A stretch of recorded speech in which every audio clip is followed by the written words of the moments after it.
Hey guys, Dave here. Long time no see.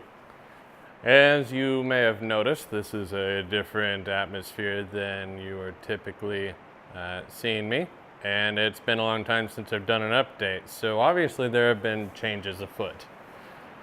I'll go through some of the changes in the near future. It just started raining, so it's super loud. That's great. That'll include a tour of the new shop space. Ooh. As well as some long-promised updates on the Hillclimb RX7, including the Ford 8.8 independent rear suspension differential swap. For now, though, we've got different things in mind, and that's moving the radiators from the back of the car to the front of the car. I know, it was years in the making. I tried a number of different variants of designs to make the rear radiators work in this car, and they all worked, but they never worked quite as well as I really wanted them to. So I've decided to throw in the towel on that idea and just put the radiator where God wanted it, up front. So that's necessitated some changes. I've already taken all the plumbing and the radiators out of the back. It's looking like an empty hole out back now. That's what she said. And now I have to make up some mounts for the radiator that's going up front, which is it's not small. Said it wasn't small. This is actually the first radiator that I ran in the back of the RX7, which was probably 5 years ago. This is a Roush Racing NASCAR Cup radiator. It has race use on it, and I bought it used on the internet. It's huge. It's a CNR design. As you can see, it's a 3-inch core and it's dual pass. It is beefy. If this won't keep the car cool, I'm gonna have to get rid of the rotary. I mean, at that point, Jesus. That's kind of a joke? Not really a joke. So we have to make this here big radiator, which any RX-7 person will tell you is bigger than the stock radiator, fit in a relatively stock hole. I've already cut some of the things away, but it still needs some more trimming.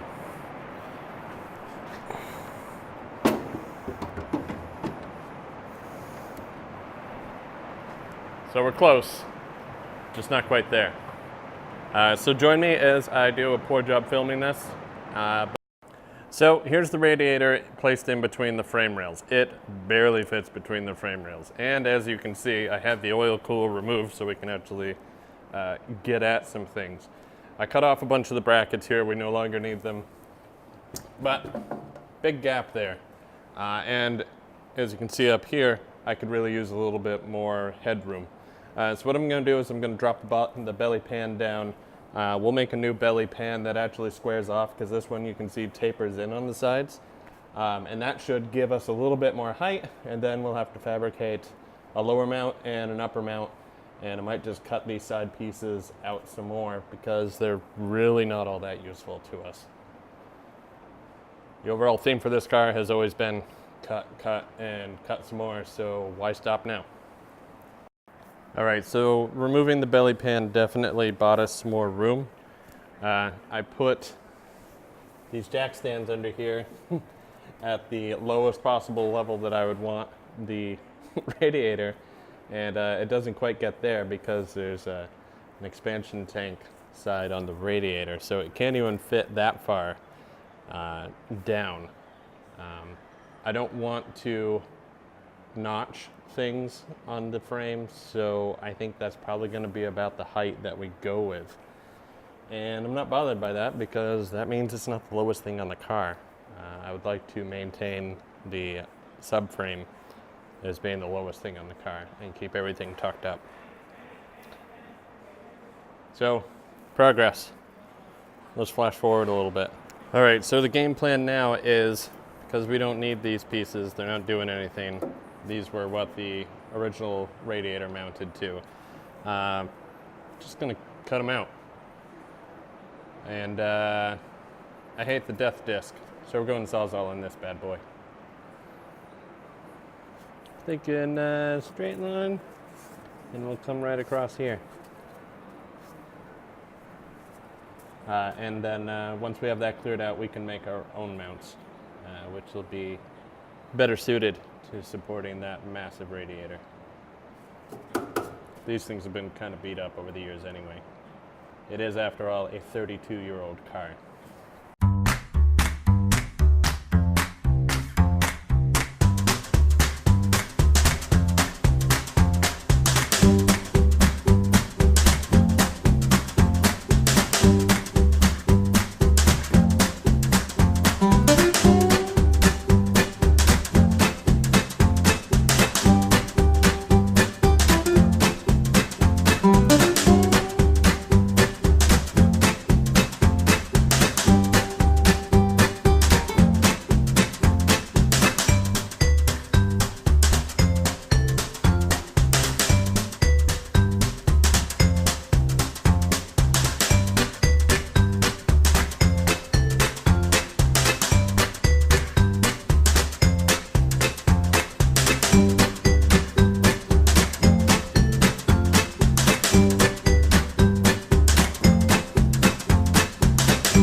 So that didn't take very long, and we also uncovered one of the few rusty spots on this car, which is right inside the mirror image of this.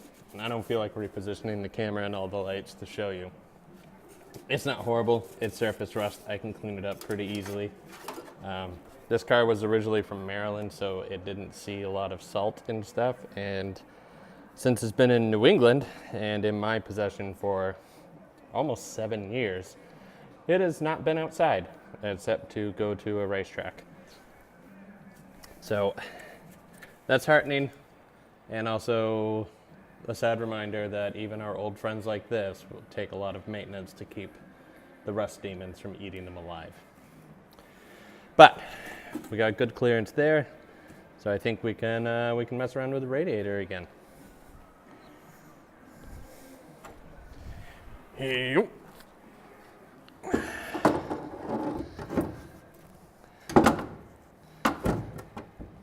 So the reservoir on this side is hitting, which is fine. I don't really mind that.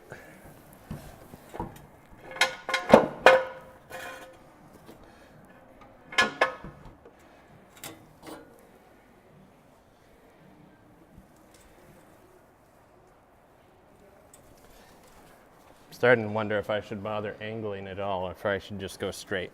If I go straight, I can get a little bit more up and down.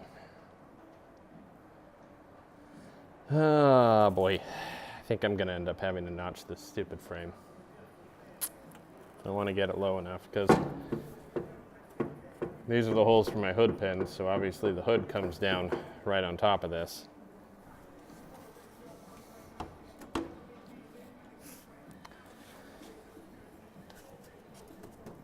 It's tall. It's too tall for this. And I could angle it, put a good hard angle into it. And even that, I'm gonna end up, it's too tall here. And I'll hit the sway bar if I try to go very low. No, that's pretty close. And it's literally sitting on the sway bar there.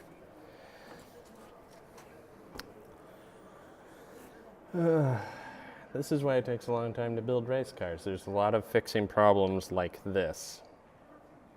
And this is why when a person tries to sell a race car, people always say, you're asking too much, because they typically don't understand that you know, you spent 45 minutes just making a holder for your shock absorber's external reservoir.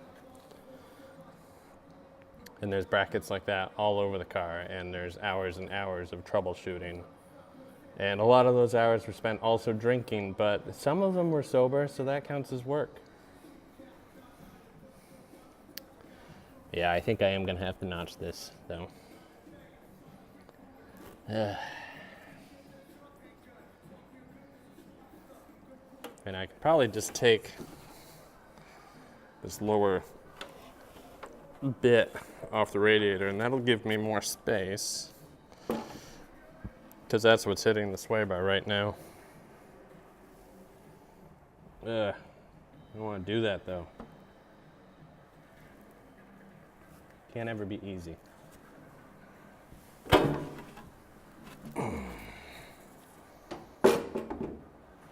As you can see, everything's nicely welded. It's just a really high quality radiator, and I have Catholic guilt about the idea of cutting it. I also don't, these mounts don't go to anything in this chassis. That's NASCAR chassis stuff, probably ducting.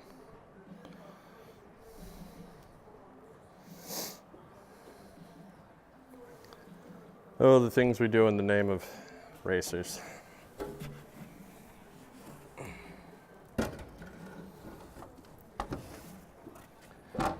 People ask me why I keep saying my next chassis is going to be a tube frame car.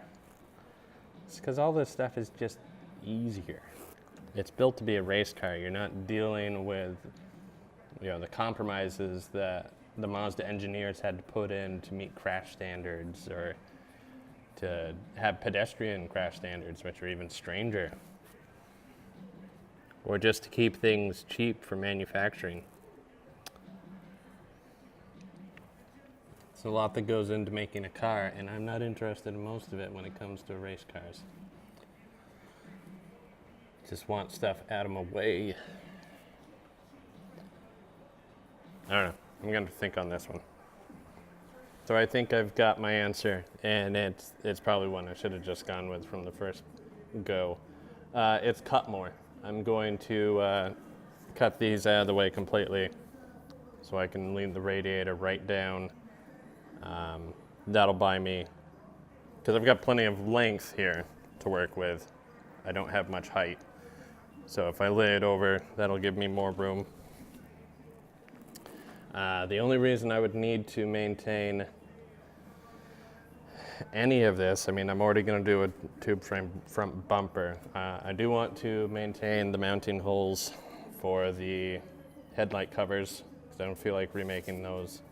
And then these were my hood pins, but I'm putting a different hood on the car so I can put the pins wherever I want. I don't have to use these at all. So I think I'm going to do that. Choppity chop chop. As usual, the answer is cut.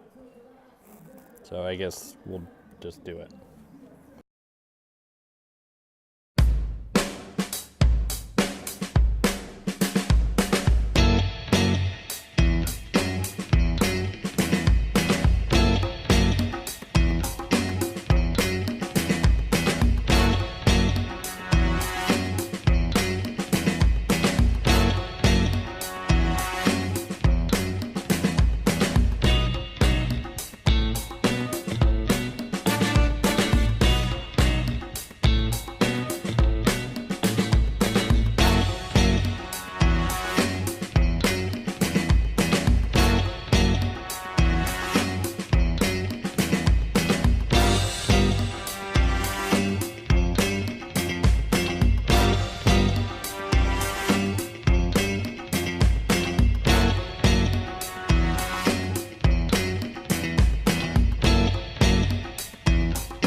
flap disc, and I cleaned up the top of the rails, the sides of the rails where I'll be welding later.